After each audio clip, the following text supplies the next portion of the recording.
Civilians को, बेगुनाह शहरियों को जिस तरह से मारा जा रहा है। पुलवामा में जो कत्लेआम हुआ, पुलवामा में आपने देखा कि किस तरह से 7 निहत्ते शहरियों का कत्लेआम किया गया। और वो कौन है? उनमें स्टूडेंट हैं, उनमें एक 3 माह के बच्चे का बाप है, उनमें दुकानदार हैं। फौज ये कहती है कि ये दहशतगर्द हैं, ये OGWs हैं, ये टेरर सिंपथाइजर्स हैं। ये रियासती दहशतगर्दी की बदतरीन मिसाल है।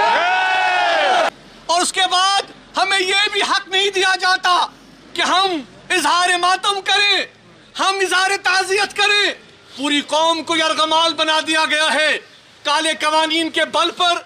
ये आप देख रहे हैं कि कैसे यहाँ पे कश्मीरियों की नस्ल कुशी चल रही है। और उसके बाद हुकूमत का ये बयान कि फौज का ये बयान कि हम कश्मीरियों के साथ हैं। क्या यही आप कश्मीरियों के साथ हैं? क्या आप कश्मीरियों का कत्लेआम कर रहे हैं? अब ये बात दिन ब दिन वाज़ेह होती जा रही है कि हिंदुस्तान को सिर्फ और सिर्फ कश्मीर की जमीन चाहिए।